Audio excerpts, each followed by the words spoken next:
I thought marrying into money meant I'd finally belong somewhere. I was wrong. The day my billionaire wife chose her racist ex boyfriend over me at an elite country club, she made one critical mistake. She assumed I was powerless. What she didn't know was that I had more money than her entire family combined, hidden in plain sight for years. So, I did something she never saw coming. I bought the country club, banned them both, and let my silence destroy everything they held sacred. Some victories don't need words, they need patience. If you're watching this, subscribe and tell me where you're watching from, because this story is just getting started. I learned early that silence can be a weapon. My uncle Samuel taught me that when I was 16, standing in his garage with grease under my fingernails and questions I didn't know how to ask.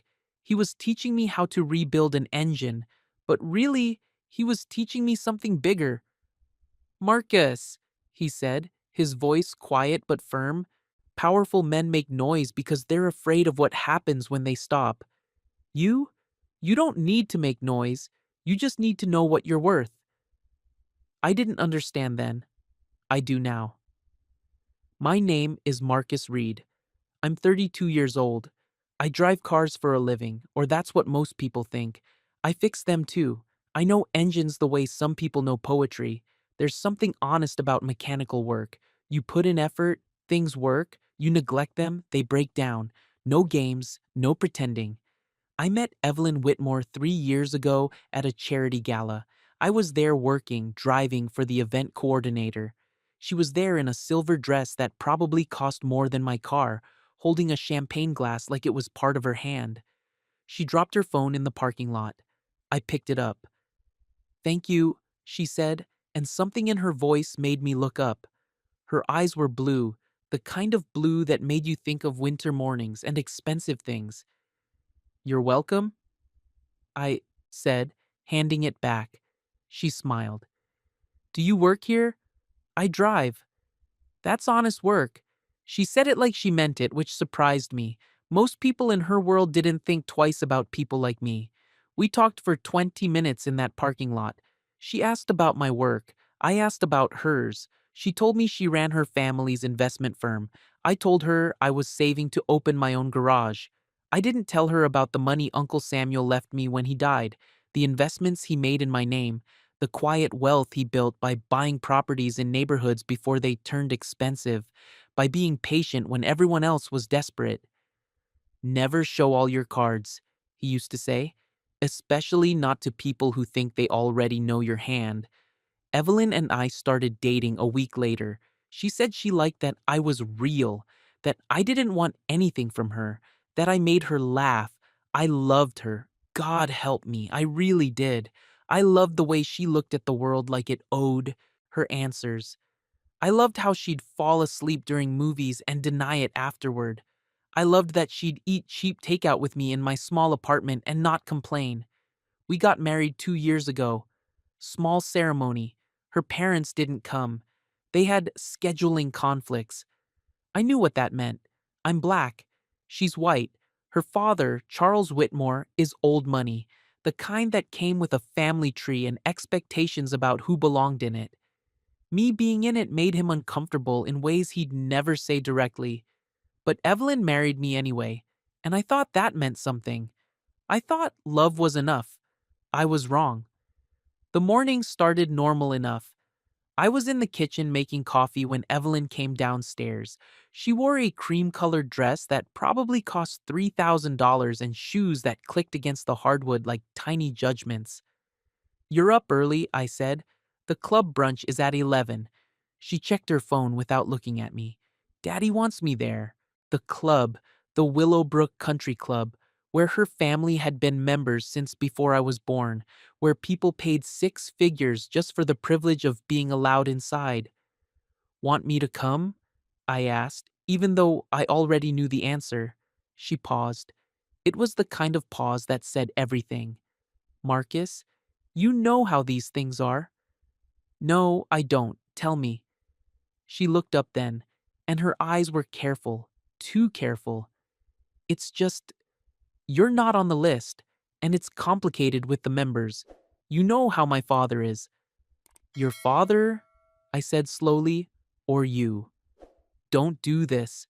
Her voice got that edge it always got when she didn't want to talk about something. It's not about you. It's about fitting in. These people are important for business, for connections. I'm your husband. And I love you. She said it quickly, like checking a box. But this isn't your world, Marcus. You've said so yourself. You hate these pretentious events. She wasn't wrong. I did hate them. But that wasn't the point. Okay, I said. She blinked. Okay. Yeah. Have fun. She studied me for a moment, confused by my lack of argument. Then she kissed my cheek, quick and efficient, and left. I watched her go through the window, watched her get into her white Tesla and drive away without looking back. I stood there, with my coffee getting cold, thinking about Uncle Samuel's words.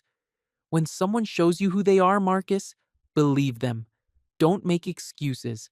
Don't create a story they never told you. Just believe them. I believed her. I just didn't know what I was going to do about it yet. I showed up at Willowbrook at noon.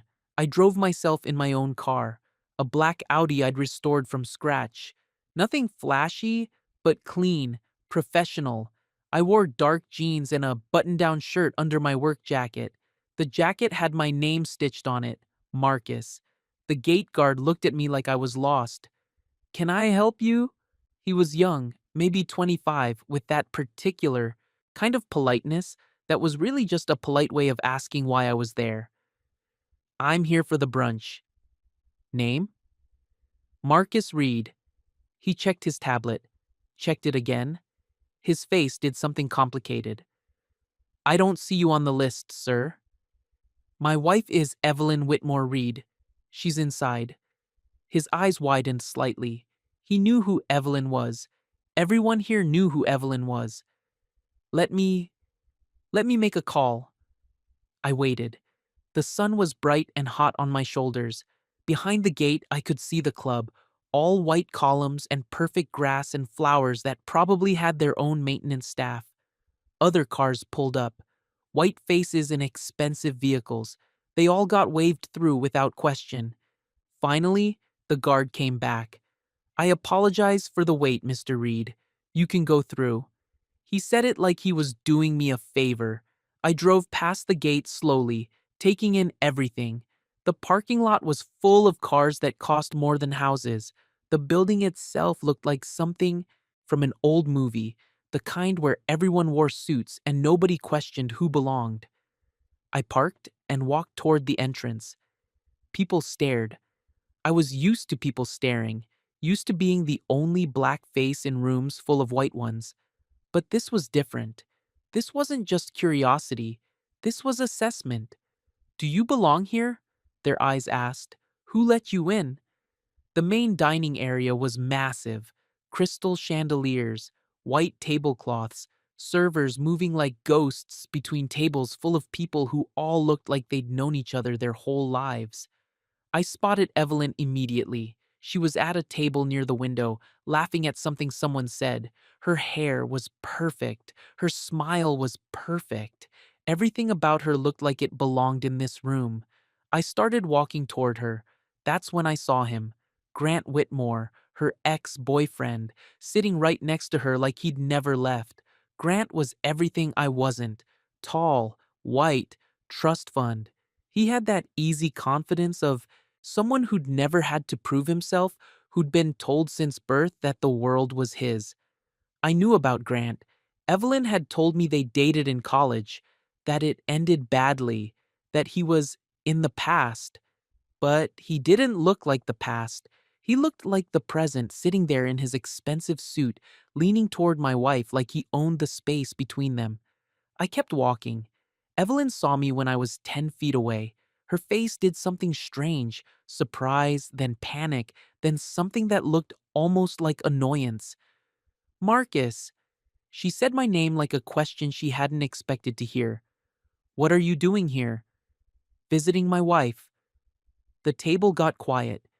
There were 6 people sitting there: Evelyn, Grant, 2 couples I didn't recognize. They all looked at me like I was a waiter who'd wandered over by mistake. Grant smiled. It wasn't a friendly smile. Marcus, right? He said it like he was trying to remember something unimportant. Evie's told me about you. Evie, nobody called her that. Nobody except Grant, apparently. I'm her husband, I said. Right? Of course. Grant glanced at my jacket, at my name stitched above the pocket. You work with cars, don't you? That's great. We need good mechanics. The table laughed. Not mean laughter exactly, but close. The kind of laughter that said they all understood the joke, even if I didn't. Evelyn's face was red. Marcus, can we talk? Privately? Sure. But I didn't move. I just stood there looking at her, looking at the table, looking at Grant's smug face and the expensive wine and the perfect white flowers in the center of the table. This was her world. This was what she chose when she chose the club over me. Now, Marcus. Her voice was tight. I followed her away from the table, toward a quiet corner near the windows. People watched us, whispered. I could feel their eyes like weight. What are you doing? She hissed when we were alone. Having brunch with my wife. You weren't invited. No, you made that clear. She closed her eyes. This isn't the time or place for this conversation. Then when is? When you get home tonight? Tomorrow? Never. Marcus. She looked at me then, really looked at me, and her eyes were cold. Colder than I'd ever seen them. You don't belong here. These people, they're not your people. And you standing here in your work clothes, making me look bad? Making you look bad. I said it slowly, tasting each word. That's what I'm doing? Yes. She said it without hesitation. Grant is here because he's part of this world, because these people know him, accept him. You're here because you're trying to prove something and it's embarrassing. The word hit me like a punch. Embarrassing. Not the situation. Not Grant sitting where I should be sitting. Me. I was the embarrassment. Okay, I said quietly. She blinked. Okay what? Okay, I understand. I turned and walked away. I didn't run. Didn't storm off. I just walked, calm and steady, past all those tables full of people who'd probably never remember my name. Past Grant, who watched me with that same smug smile.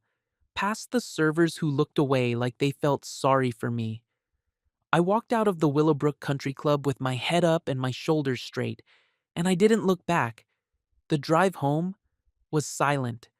I took the long way, driving through neighborhoods with big houses and perfect lawns, places where people like Evelyn grew up, places where people like me mowed the grass.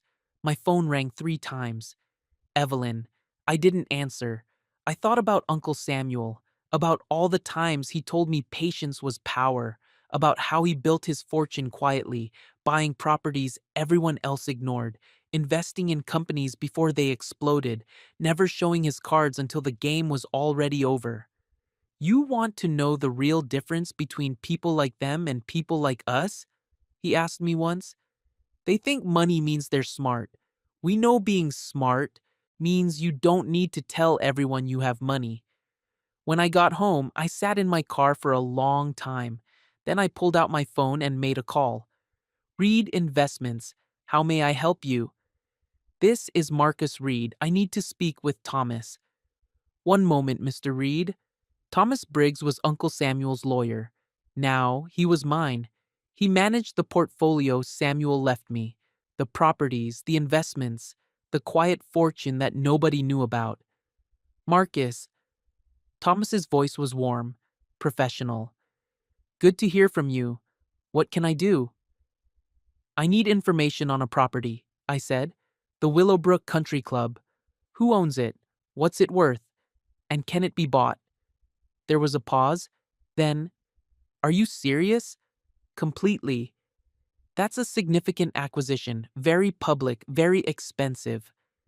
I know. Another pause. May I ask why? I looked at my house, the one Evelyn bought for us, the one with her name on the deed because I let her think I couldn't afford to contribute, the house that never really felt like mine. Because I'm tired of not belonging, I said. Understood. I'll have a full report to you by tomorrow morning. Thank you. I hung up and sat there in the silence, feeling something shift inside me, something cold and clear and certain. Uncle Samuel used to say revenge was best served quietly. I was about to prove him right. Evelyn came home at 7. I was sitting on the couch when she walked in, still wearing that cream dress, still looking perfect. She set her purse down on the counter and stood there for a moment, like she was deciding what to say. We need to talk, she finally said. Okay. She came and sat across from me, not next to me, across. That distance said everything. What you did today was unacceptable, Marcus. I didn't respond, just waited. You embarrassed me in front of my father's friends, in front of Grant, in front of people I do business with. Her voice was controlled, but I could hear the anger underneath. You showed up uninvited, dressed like you were going to work on someone's car, and made a scene. I didn't make a scene. You being there was a scene. She leaned forward. Do you understand what that club means? It's not just a place to eat brunch. It's where deals happen, where relationships are built, where my family's reputation lives. And I hurt that reputation. Yes. She said it simply, like it was obvious. You did. I nodded slowly. Because I'm black. She flinched. That's not. Don't make this about race. Then what's it about, Evelyn? Help me understand. Because from where I'm sitting, the only reason I don't belong at that club is because of what I look like. It's about class, Marcus. About understanding how these spaces work. About. She stopped, searching for words. About fitting in. Grant fits in. Her jaw tightened. Grant is part of that world. He always has been. Grant is your ex-boyfriend. That's irrelevant. Is it? I kept my voice, calm, quiet, because from where I stood today, it looked pretty relevant. It looked like you were happier sitting next to him than you were to see me. That's not fair. No, I agreed, it's not. We sat there in silence. The apartment felt too small suddenly, too full of things unsaid. I can't keep doing this, Evelyn said quietly. I can't keep being torn between you and my world. Do you know how hard it is? Do you know what people say when I tell them I married my driver? Your driver. I repeated the words carefully. Is that how you introduce me? That's not what I meant. Yes, it is. She stood up, pacing now. You knew what you were getting into when we got married. You knew my family. You knew my life. And you said you were okay with it. I was okay with loving you, I said. I wasn't okay with being your secret shame. You're not. She stopped, looked at me. Marcus, I love you. But love isn't always enough. Sometimes you have to make practical choices, like choosing Grant over me. I didn't choose Grant. He was just there. It was business. At what point was it business when he called you Evie and laughed at me? She didn't answer. I stood up slowly. I'm going to ask you a question, and I want you to be honest. Can you do that? She nodded. If you had to choose, really choose, between me and that club, between me and that world, between me and people like Grant, what would you choose? She opened her mouth, closed it, opened it again, and in that hesitation, I had my answer. That's what I thought, I said quietly. Marcus, I'm going to stay at a hotel tonight. Give us both some space to think. You don't have to do that. Yeah, I said, I do. I grabbed my keys and my wallet. She didn't try to stop me, didn't follow me to the door, just stood there in the middle of the living room, looking small despite all her expensive clothes and perfect hair. I'm sorry, she said as I reached the door. I paused. Sorry for what happened or sorry you got caught? She didn't answer. I left. The hotel was nice, but not fancy. The kind of place where people on business trips stayed. Anonymous, clean, quiet. I sat on the bed and pulled out my phone. Thomas had already sent the preliminary report. The Willowbrook Country Club was owned by a holding company. The holding company was majority owned by 6 families, including the Whitmores, but it had been struggling financially for the past 3 years. Membership was down, maintenance costs were up, and the board was quietly looking for investors or buyers. Thomas estimated I could acquire controlling interest for somewhere between 40 and $50 million, maybe less if they were desperate. I had 73 million in various accounts and investments thanks to Uncle Samuel. I could buy it easily. The question was, should I? My phone rang. I didn't recognize the number. Hello? Marcus? It's Lena Brooks from the club. I remembered her, the general manager. Tall black woman, maybe mid-40s, who'd watched everything today with careful eyes. How did you get my number? From the guest list inquiry. Listen, I'm calling because. She paused. Because I saw what happened today, and I wanted to apologize. You didn't do anything wrong. I worked there. That makes me complicit. Her voice was firm. I've worked at Willowbrook for 15 years. I know how they operate. I know what they think of people who don't look like them. And I'm sorry you had to experience that. Why are you telling me this? Because I'm tired, she said simply. Tired of watching good people get treated like they're invisible. Tired of serving people who think their money makes them better than everyone else. Tired of pretending it's okay. I sat up straighter. Lena, if I asked you about the club's financial situation, could you tell me? There was a long pause. Are you asking as someone who's curious or as someone who's interested? Interested. In what? Ownership. I could hear her breathing on the other end. Then, meet me tomorrow, 10 a.m. There's a coffee shop called Milton's, 2 blocks from the club. Come alone. I will? Marcus? Her voice softened. Whatever you're planning, be careful. These people don't lose gracefully. Neither do I. She laughed, a short, sharp sound. Good. She hung up. I lay back on the bed, staring at the ceiling. My phone buzzed. A text from Evelyn. Where are you? We should talk more. I didn't respond. Instead, I called my lawyer.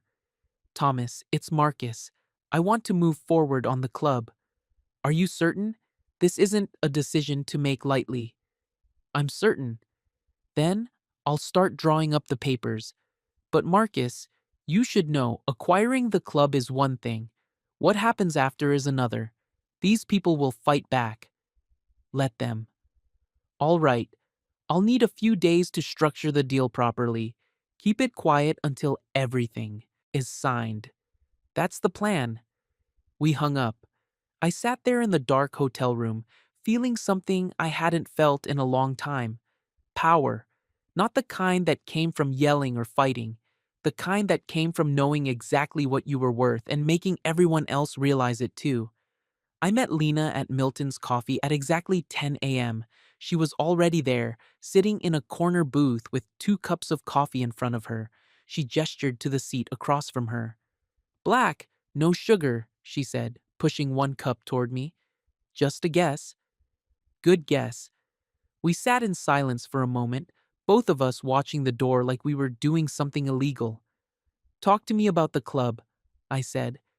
The real story? Lena sighed. The real story is their bleeding money. Membership is down 30% in 3 years. Young people don't want to join. They think it's outdated. Old people are dying off. The maintenance costs are insane because everything has to be perfect, but there's no money to pay for it. Why haven't they sold? Pride. The families who own it have been members for generations. Selling feels like admitting failure, but they're getting desperate. They need capital. Fast. What would it take to buy them out? She studied me carefully. You're serious about this? Completely. It would take about 45 million to buy controlling interest, maybe less if you negotiate right. The board meets next Tuesday to discuss their options. If you move fast, you could make an offer before they find someone else. And you'd help me?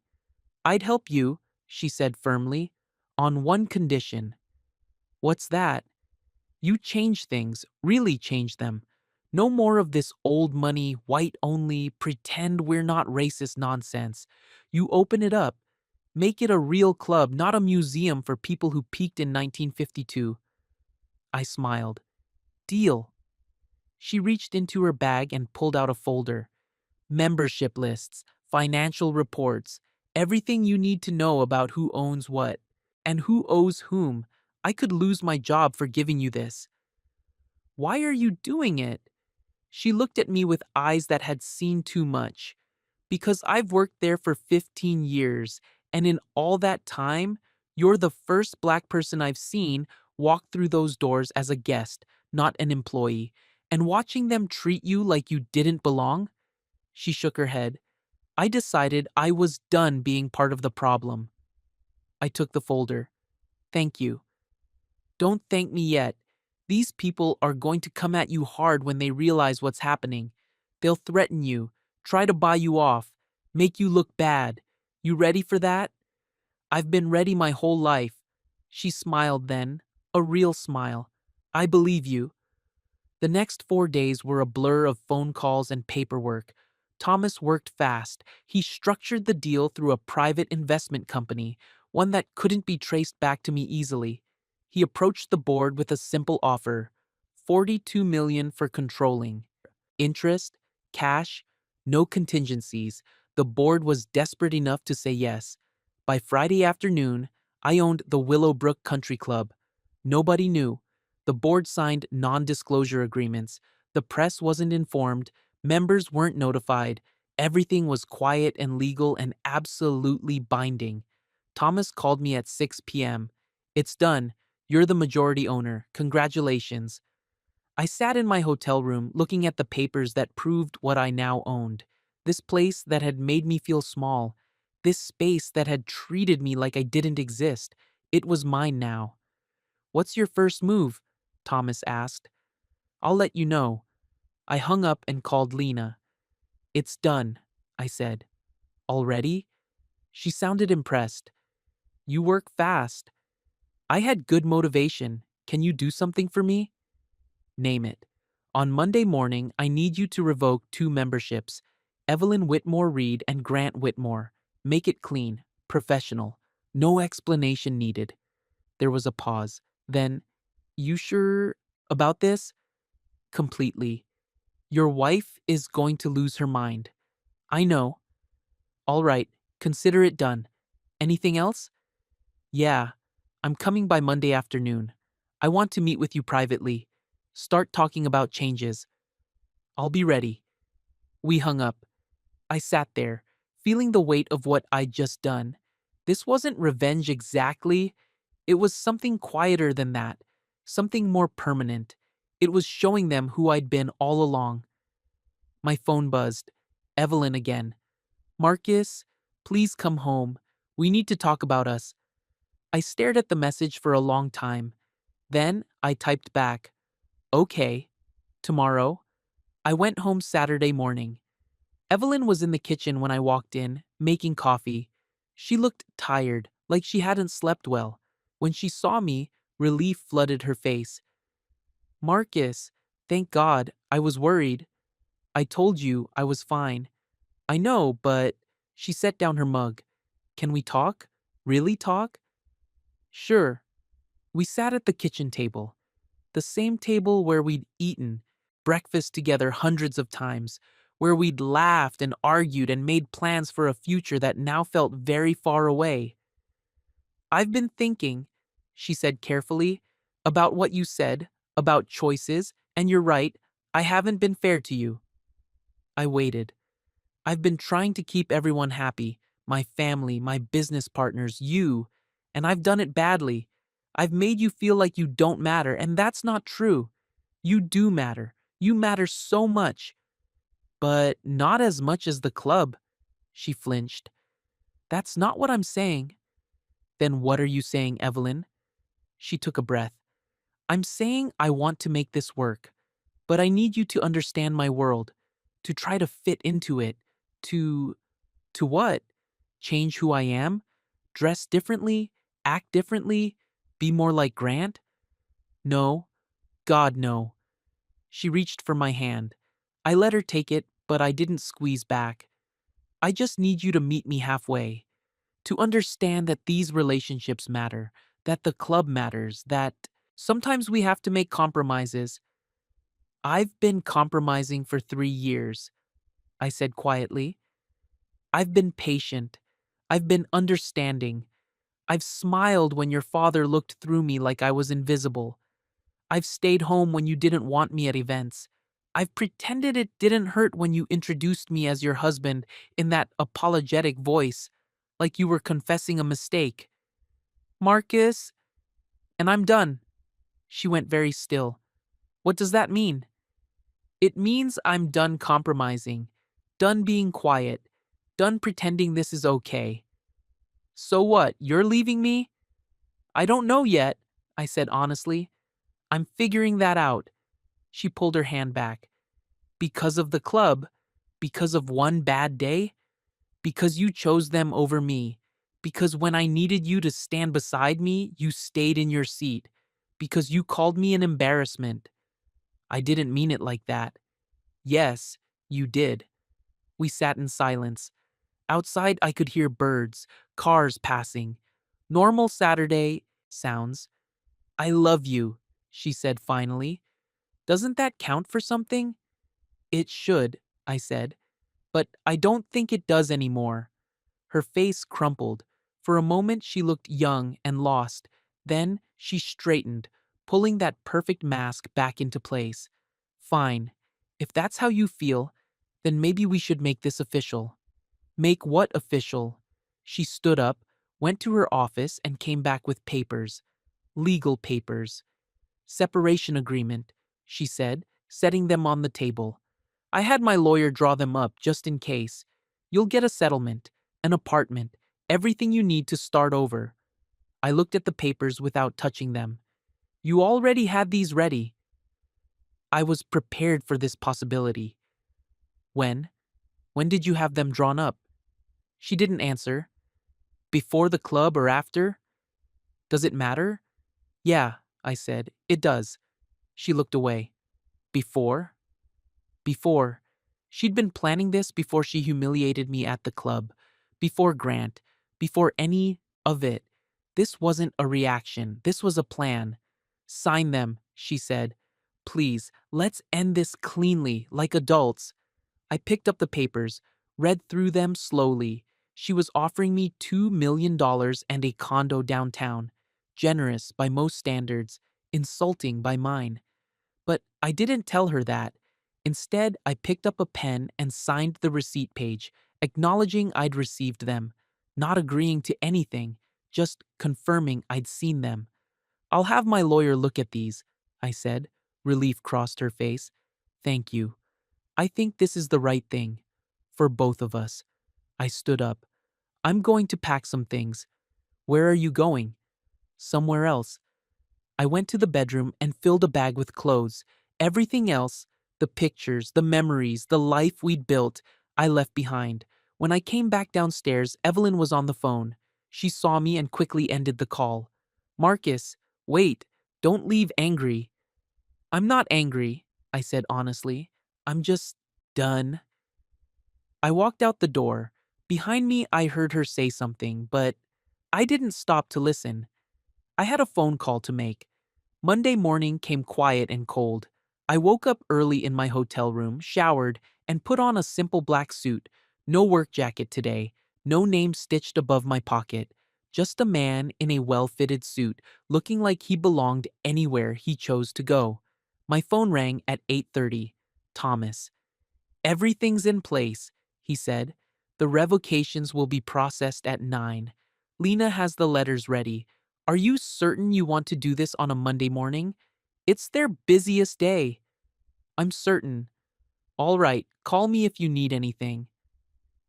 I hung up and drove to a diner near the club, ordered coffee and eggs I didn't really want, waited. At 9:15, my phone buzzed. A text from Lena. Done. I paid my bill and drove toward Willowbrook, taking the long way, past the gate where I'd been questioned, past the perfect lawns and the fountain that probably cost more than most people's houses. I parked in the owner's spot, the one that had been empty for months because the board couldn't agree on who got to use it. It was mine now. Evelyn called at 9:40. I let it ring twice before answering. Marcus. Her voice was tight, controlled, barely. Did you do this? Do what? Don't play games with me. The club. They revoked my membership. They revoked Grant's membership. And when I tried to call the board, they said the ownership changed and they can't discuss it. Did you do this? I sat in my car, looking at the building. Yes. Silence, long and sharp. What do you mean, yes? I mean, I bought the club, I own it now, and I decided you and Grant aren't welcome anymore. You can't. She was breathing hard. You're lying. You don't have that kind of money. I do, actually. I've had it for a while. That's impossible. I know your finances. I know what you make. You know what I let you see, I said calmly. My uncle left me an inheritance, investments, properties. I've been managing them quietly for years. You never asked, so I never told you. How much? Her voice was barely a whisper. Enough. Marcus, this is insane. You can't just buy a country club because you're angry. I'm not angry, Evelyn. I'm just done being treated like I don't matter. So, you're punishing me? By taking away my membership? By humiliating me the way you felt humiliated? I'm not punishing you, I said quietly. I'm just choosing who doesn't get access to my space anymore. Same way you chose who didn't get access to yours.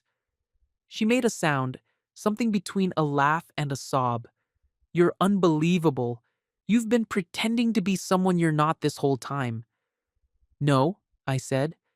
I've been exactly who I am. You just assumed you knew who that was. I want to talk. Face to face. This isn't something we can do over the phone.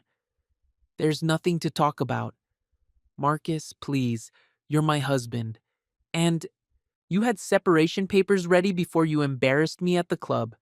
So, which is it, Evelyn? Am I your husband or am I your problem you were already planning to solve? She didn't answer. I'll have my lawyer send back the papers, I said, with some modifications. But we're done. Really done. Because of a club? Her voice broke. Because of one stupid brunch? Because you showed me where I stood in your life. And it wasn't beside you. It was behind you, in the shadows, where people like Grant couldn't see me and get uncomfortable. That's not fair. You're right, I agreed. It's not. I hung up. My phone immediately started ringing again. I turned it off. Lena met me at the main entrance. She was wearing a professional gray suit, her hair pulled back, and she carried a tablet like a shield. When she saw me, she smiled. A real smile. Mr. Reed, welcome. Just Marcus is fine. Marcus, then, come on, I'll show you around your club. We walked through the main building together, the dining room where I'd been humiliated, the bar where men like Charles Whitmore made deals, the terrace where Evelyn probably sat with Grant, laughing about things I'd never understand. It all looked different now. The staff knows about the ownership change, Lena said as we walked. I told them this morning. They're nervous but hopeful. Most of them have been treated like furniture for years. The idea of new ownership, especially someone who might actually see them, it matters. What about the other members? They're confused, angry, demanding answers. The board is holding an emergency meeting this afternoon, but legally, there's nothing they can do. You own controlling interest. You make the rules now. We reached her office, a small, efficient space with windows overlooking the grounds. Sit, she said, gesturing to a chair. We need to talk strategy. I sat. She pulled up a spreadsheet on her computer. Here's what you need to know. Membership is currently 247 people.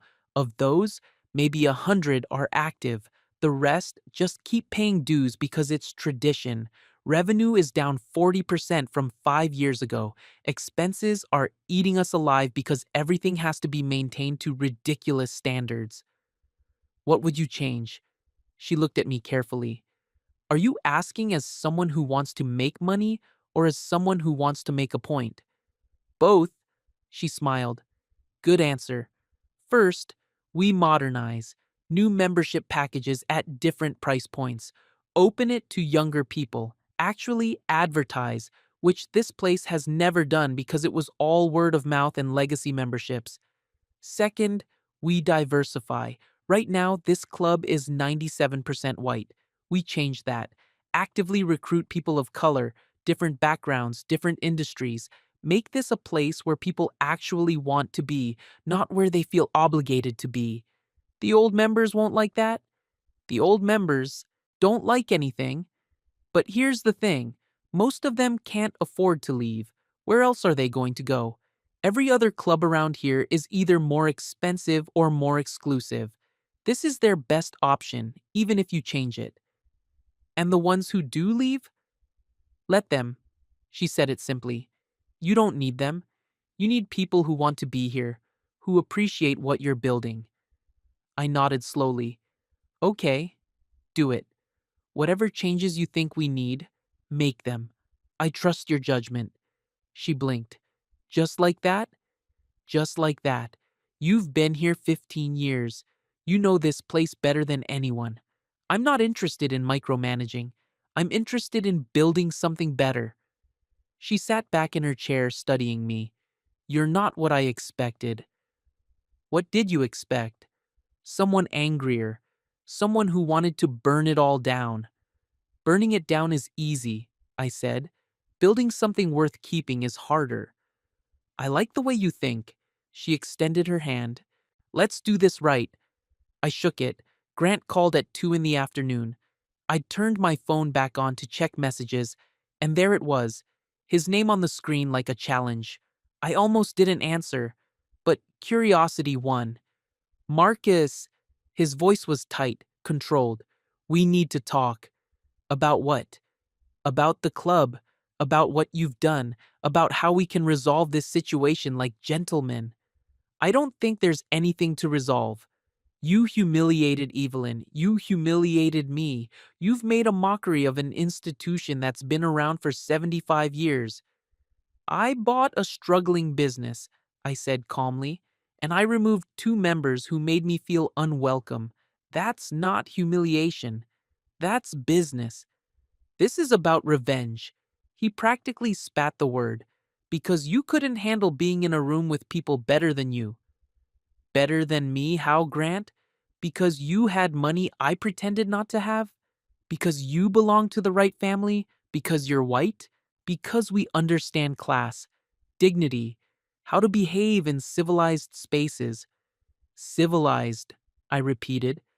Is that what you call laughing at someone for wearing a work jacket? Assuming they're staff? Treating them like they're invisible? You were out of place. I was exactly where I should have been, with my wife. You were out of place. You were at a table with someone else's wife, pretending she was still yours. He went quiet for a moment. Evelyn and I have history. Had history. Past tense. She married me. And look how that turned out. She's already leaving you. She told me herself. She had the papers drawn up weeks ago. You were a mistake she was correcting. His words landed like he wanted them to, sharp, and meant to hurt. But I'd already known, already processed it, already moved past caring. Maybe I was, I said, but I'm not your problem anymore, and you're not welcome at my club. Your club? He laughed, bitter and harsh. You think buying one building makes you one of us?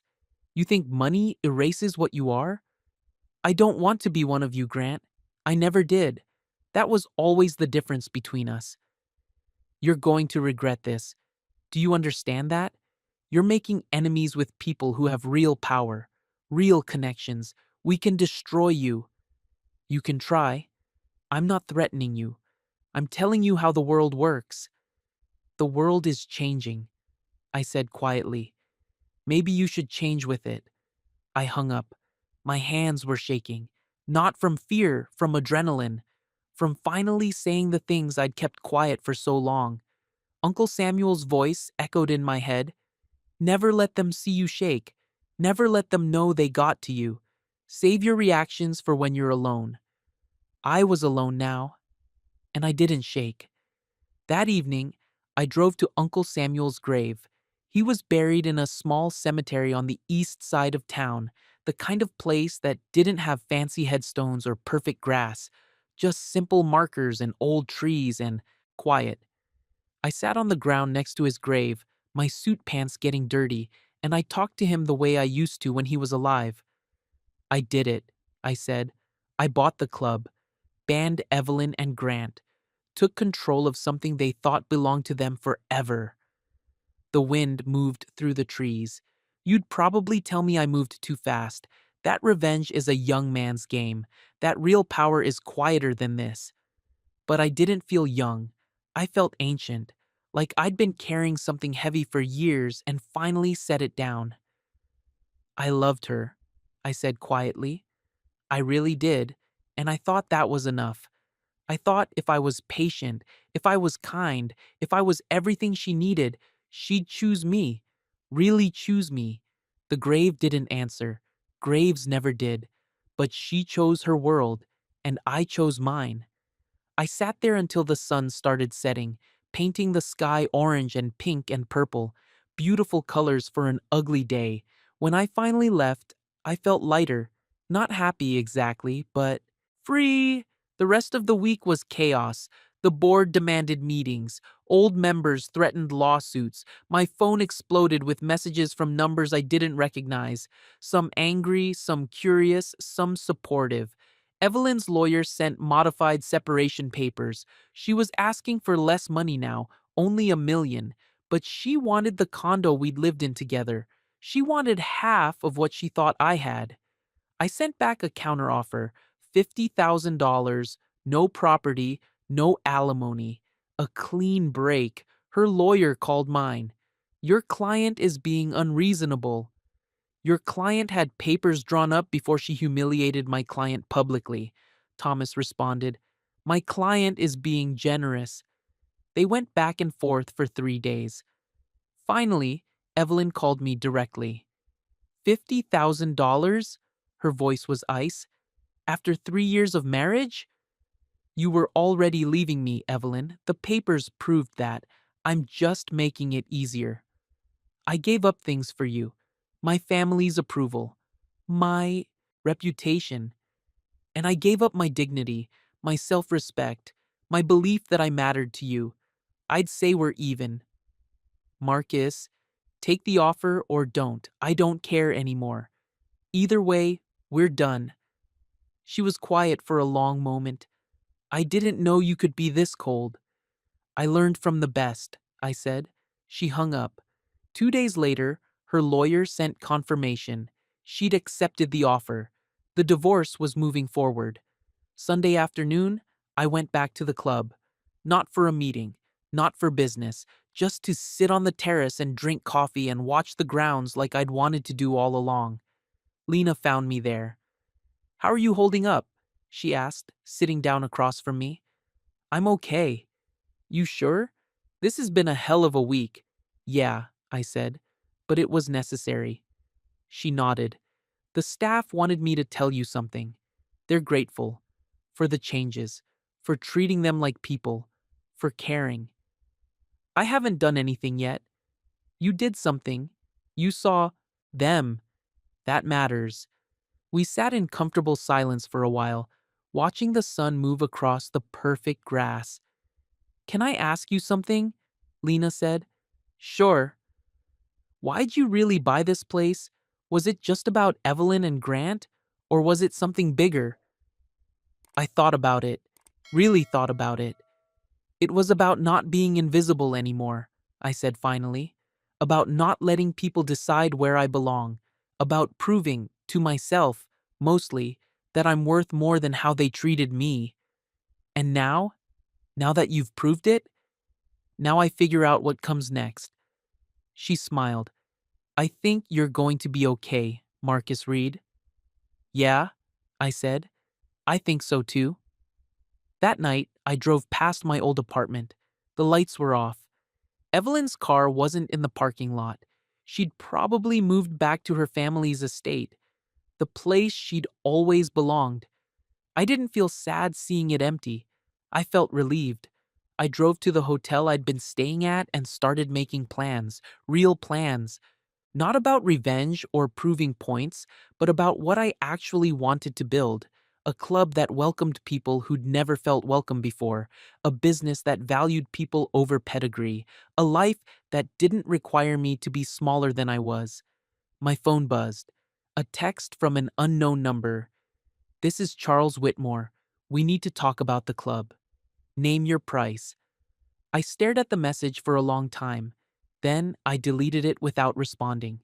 Some conversations weren't worth having. Some people weren't worth my time. I'd learned that lesson too late with Evelyn, but I'd learned it, and I wasn't going back. 3 months passed like water through cupped hands. The club changed slowly at first, then all at once. Lena worked like she'd been waiting her whole life for permission to make things right. We lowered membership fees for young professionals. We partnered with community organizations. We hosted events that actually meant something: scholarship fundraisers, art shows, cultural celebrations. The old guard fought us at first. They sent lawyers. They threatened more lawsuits. They wrote angry letters about destroying tradition and lowering standards. But most of them stayed. Because Lena was right, they had nowhere else to go. And slowly, the club started feeling different, less like a museum, more like a place where people actually wanted to be. I stayed mostly invisible, let Lena be the face of the changes, let the press write about new management without digging too deep into who owned what. I didn't need the attention. I just needed to know I'd built something that mattered. The divorce finalized on a Tuesday in April. Thomas called me that morning. It's done. Papers are signed. You're officially single.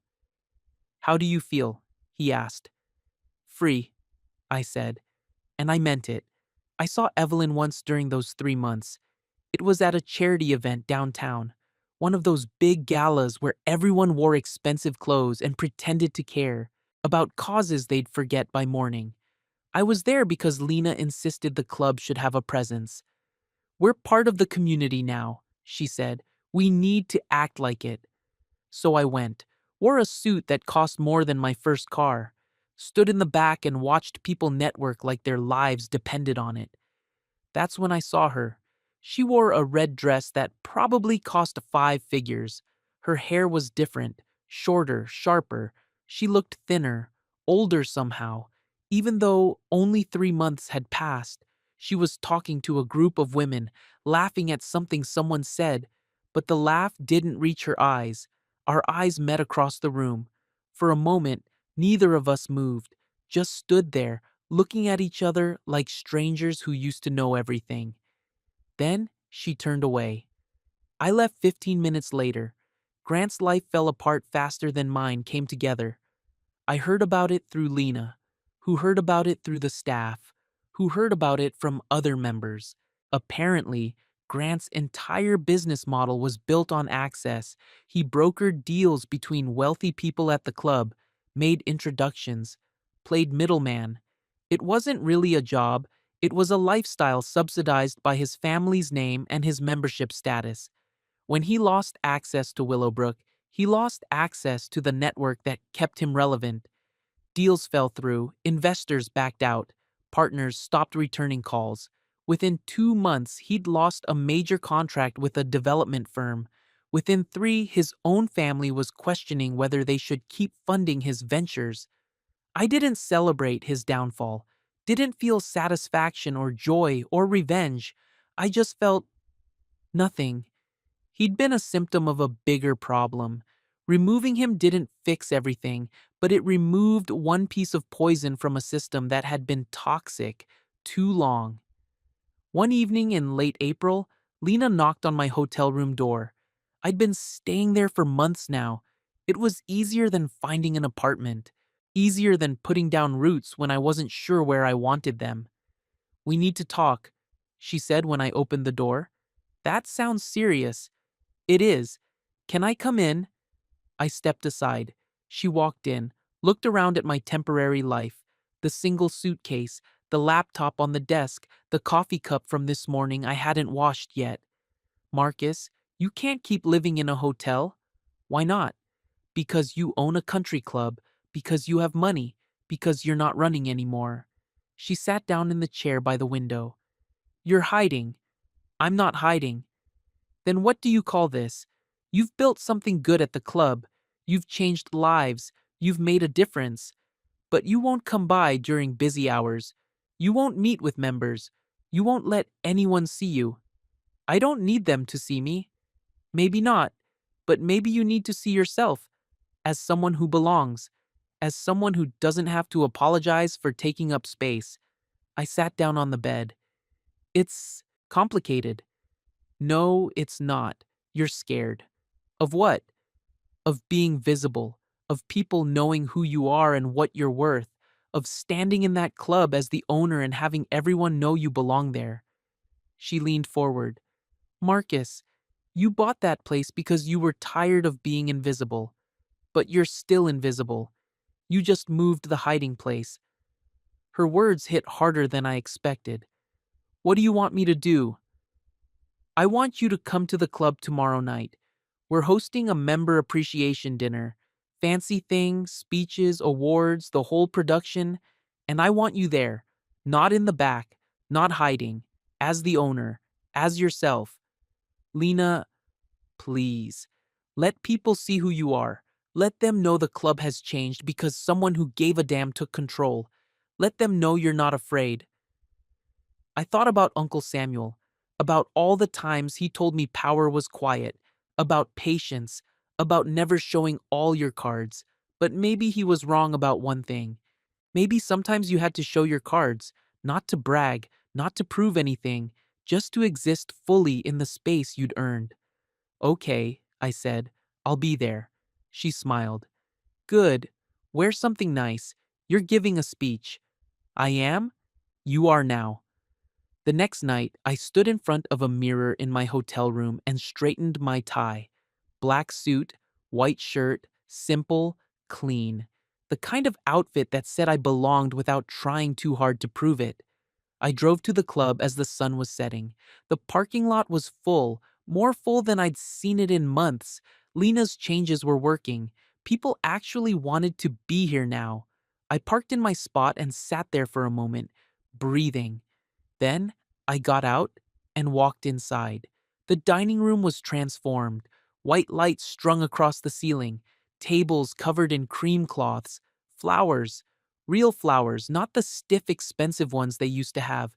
Everything looked warm, inviting, alive. People were everywhere, talking, laughing, drinking, a mix of old members and new ones, white faces and black faces and brown faces, young people and old people, suits and dresses and styles that would have made the old board have a heart attack. It was beautiful. Lena spotted me from across the room. She waved me over, her face bright. "You came." I said I would. "I know, but I was worried you'd change your mind." She glanced around. "What do you think?" "I think it looks good. Really good. It feels good too. People are happy here. Actually, happy. Not just performing happiness for each other." A man approached. Someone I didn't recognize. Young, maybe late 20s, wearing a sharp blue suit. "Excuse me," he said. "Are you Marcus Reed?" I hesitated. Then, "Yes. I just wanted to say thank you. I'm Aaron Mitchell. I joined last month. I'd tried to join before, 2 years ago, but they rejected my application.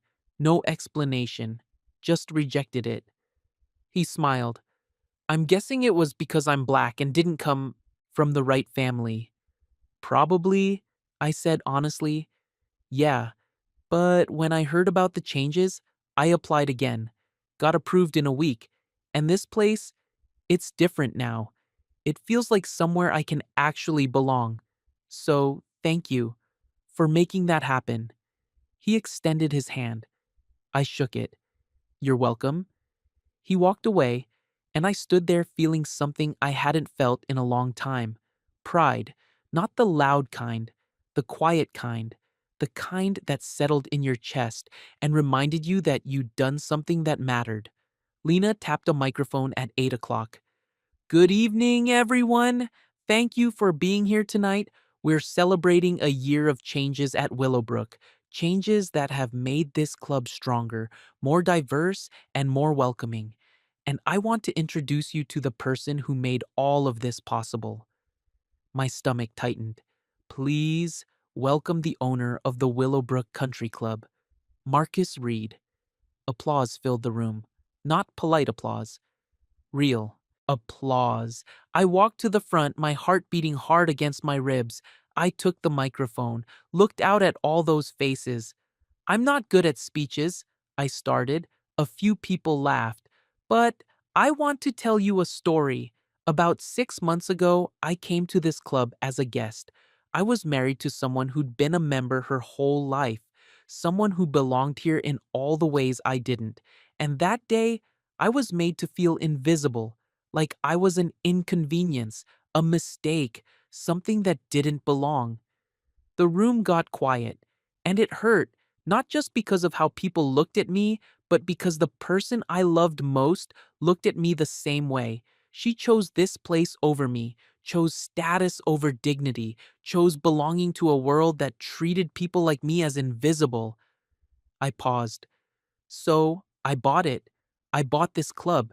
And at first, I'll be honest, it was about revenge, about proving something, about showing everyone who dismissed me that they were wrong. But then something happened. I realized this wasn't just about me.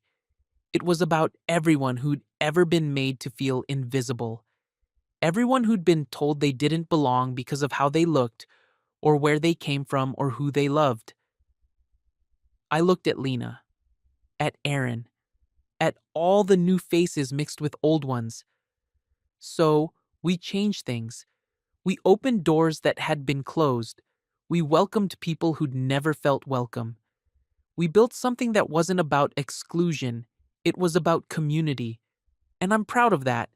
Not because I'm rich, not because I won some petty battle with my ex-wife, but because we made a place where people like me, people like you, can exist without apology. The room erupted in applause, real applause, the kind that made my eyes sting. I handed the microphone back to Lena and walked off before anyone could see me get emotional. I found myself outside on the terrace, the same terrace where I'd sat months ago, freshly divorced and newly powerful and unsure what any of it meant. Now, knew, it meant I'd stopped waiting for permission to take up space. Marcus?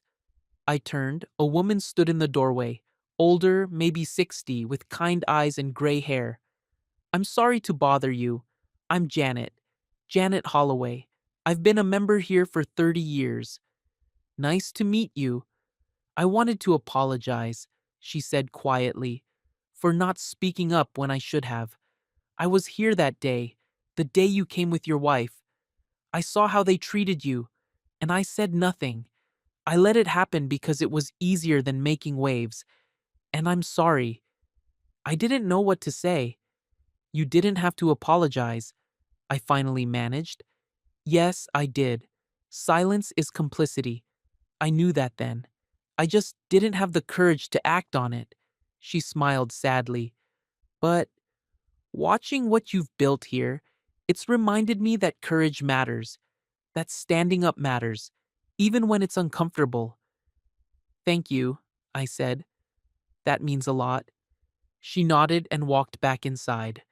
I stood there alone, feeling the weight of everything. Uncle Samuel's voice echoed in my head one more time. Power isn't about making noise, Marcus. It's about knowing your worth and never apologizing for it. I finally understood what he meant. The next morning, I woke up early and drove past my old apartment. Evelyn's car was parked outside. She was back, probably had been for a while. I didn't stop, didn't slow down, just kept driving. Past the apartment, past the life we'd built, past the person I'd been when I thought love meant making myself smaller. I drove to the club and parked in my spot, walked inside, made coffee in the kitchen like I'd done it 100 times. Lena found me there. Morning, morning. You know, she said, pouring herself coffee, last night was good, really good. You did good. It felt good. So what now? You going to keep living in that hotel? Keep hiding? I'm not hiding anymore. Good, because I have a proposal. There's an apartment on the third floor of the club. It was used for staff housing years ago, but it's been empty forever. I could have it renovated, turn it into a real space. You'd be here full time, part of the community, not just the owner, an actual member of what we're building. I thought about it, about living here, about being present, about not running. Okay, I said, let's do it. She grinned. Really? Really? 2 weeks later, I moved into the apartment. It wasn't huge, just 2 rooms and a small kitchen, but it had windows that overlooked the grounds and enough space to breathe. Lena helped me move my single suitcase in. This is it? She asked, laughing. This is all you own? I travel light? Clearly. She looked around the empty space. You going to make this a home? Or keep living like you're about to run? I'm done running, I said, and I meant it. Spring turned to early summer. The club thrived. Membership was up 40%. Events were booked solid. People actually smiled when they walked through the doors. I started spending more time in common areas, having coffee on the terrace, eating lunch in the dining room, talking to members. People knew who I was now. Some of them thanked me, some of them ignored me. Some of them still looked uncomfortable seeing a black man own the place they'd thought would be theirs forever. I didn't care about the uncomfortable ones anymore. I cared about the Aaron Mitchells of the world, the people who'd been told no and now heard yes, the people who finally had a place that felt like theirs. I saw Evelyn one last time in June. I was having coffee on the terrace one morning when I noticed a car parked outside the gate. A white Tesla, just sitting there. I walked to the fence line. She was inside the car, staring at the building. When she saw me walking toward her, she got out. We stood there, separated by iron bars and 6 months of silence. Hi, she said quietly. Hi. I've driven by a few times. I didn't know if you'd notice. I noticed. She looked at the building behind me, at the grounds, at everything that used to be hers and wasn't anymore. It looks different, she said. It is different. Better? Yeah, better. She nodded slowly. I heard about the changes, about what you're doing, about how many people love it now. It's been good. I also heard about your speech, about what you said, about me. She looked down. You were right. I chose wrong. I chose status over you. I chose comfort over love. And I'm sorry. Okay. That's it? Just okay? What do you want me to say, Evelyn? I don't know. That you forgive me? That you understand? That maybe we made a mistake? I looked at her, really looked at her, at the woman I'd loved, the woman who'd broken something in me I didn't know could break. I do forgive you, I said quietly, but that doesn't mean I want you back. That doesn't mean we made a mistake ending things. We didn't make a mistake. We just finally told the truth. Her eyes filled with tears. I miss you. You miss the version of me that stayed quiet. That didn't challenge you. That let you keep living in your world without questioning it. That's not fair. Maybe not, but it's true. She wiped her eyes. So that's it? We're just done? We've been done, Evelyn. This is just you realizing it. She stood there for another moment, like she wanted to say something else. Then, she got back in her car. I watched her drive away, and I didn't feel sad. I didn't feel angry. I didn't feel anything except ready to move forward. That afternoon, I was in my apartment when Lena knocked. You have a visitor, she said. Says he needs to talk to you. Charles Whitmore. I felt my jaw tighten. Tell him I'm busy. I tried. He said he'll wait. I thought about it, about letting him wait, about refusing to see him the way he'd refused to acknowledge me. But I was tired of games.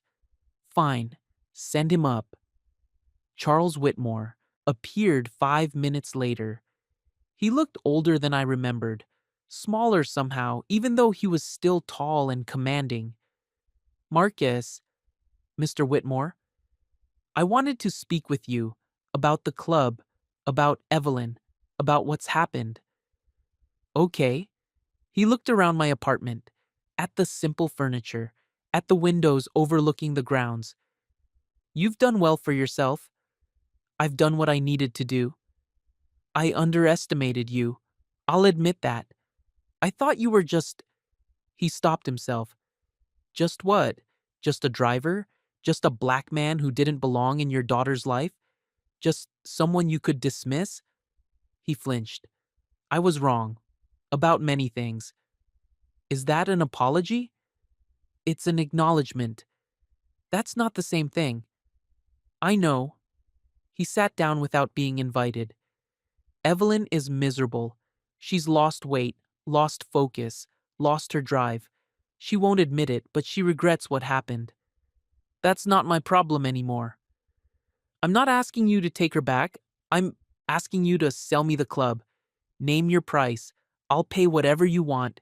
Give Evelyn back the one thing that mattered to her. I almost laughed. This club mattered to her more than I did. That's the whole point. That's why we're here. I know, and I'm sorry for that. But you've made your point. You've won. Can't you be gracious in victory? I'm not trying to win, Mr. Whitmore. I'm trying to build something that actually matters. Something that doesn't exclude people because of how they look or where they come from. Something better than what your family created. His face hardened. This club has a legacy, a history. You're erasing that. No, I'm evolving it. There's a difference. He stood up. I'm offering you $60 million, cash, right now. Walk away and everyone wins. Everyone except the people who finally feel welcome here. Marcus, the answer is no. I'm not selling. Not to you, not to anyone. This club is changing, and you can either accept that or stay outside the gate watching. Either way, I don't care. He looked at me with something like respect, or maybe just resignation. You're more like me than you think, he said. No, I said firmly. I'm nothing like you. He left without another word. Months passed. Summer turned to fall. The club hosted a harvest festival that brought in 300 people. We started a scholarship program for kids from underprivileged neighborhoods. We partnered with local artists to display their work in the hallways. Every day, the club felt less like the place where I'd been humiliated and more like the place where I'd found myself. I dated a little, nothing serious. A few dinners, a few conversations, nothing that made me want to risk my heart again. I was okay with that.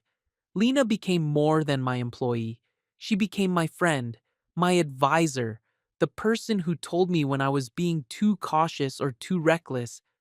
You need to live more, she said one evening.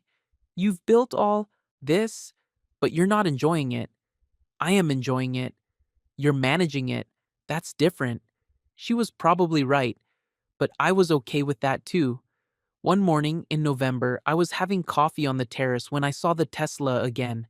parked outside the gate, engine running, just sitting there. Evelyn was behind the wheel. I watched her for a long time, watched her watch the building, watched her gripping the steering wheel like she was trying to decide something. After 20 minutes, she drove away. She came back the next morning, and the morning after that. Always the same routine: park outside the gate, stare at the building, drive away. On the fifth morning, I walked to the fence. She saw me coming, rolled down her window. "Hi," she said. "You keep coming back." "I know." "Why?" She was quiet for a long time. "Because this is the last place I saw you as my husband, before everything broke, and I keep thinking if I come back enough times, I'll figure out how to fix it." "You can't fix it, Evelyn." "I know." Her eyes were red. "But I have to try. I have to believe there's a version of this where we get a second chance." "There isn't."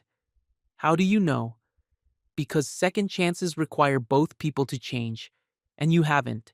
You're still the same person who chose status over love, who cared more about appearances than truth, who saw me as an embarrassment instead of a partner." "I'm different now." "Maybe, but I'm different too. And the person I am now doesn't need you anymore." She closed her eyes. "I loved you." "Past tense," I said quietly. "That's the whole problem." She nodded, started her car. "Evelyn?" She looked at me. "I hope you find what you're looking for. I really do. But it's not me. It's not here. It's somewhere else. And you won't find it until you stop looking backward." She didn't say anything, just drove away. And this time, she didn't come back. Winter arrived quiet and cold. The club hosted a holiday party that felt nothing like the stuffy events they used to have. Kids ran around, people laughed. The music was a mix of everything: jazz and hip hop and classical and soul. I stood on the terrace, watching it all, feeling Uncle Samuel's presence like a weight on my shoulder. "I did it," I whispered to the night. "I built something that matters." The wind answered, cold and sharp and real. Lena found me outside. "You going to come inside? You're missing your own party." "I'm good here." She stood beside me, both of us looking at the building, at the lights, at the life we'd created. "You know what I think?" she said. "What?" "I think you finally learned how to take up space, how to exist without apology, how to be powerful without being loud. Uncle Samuel would be proud. I think he already is." We stood there in the cold, watching people celebrate in a place that once made me feel invisible. And I smiled. Some mornings, I still see her car driving past the gate. She doesn't stop anymore, doesn't roll down the window, just drives by slow like she's remembering something she lost. I don't wave, don't acknowledge it, just let her pass. Because I've learned the most important lesson of all. You don't need to announce power when silence already unsettles those who underestimated you. You don't need revenge when you've built something better than what they took. You don't need closure when you've already moved forward. Some mornings, she still sees my car outside and keeps driving, and that's exactly how it should be. The end.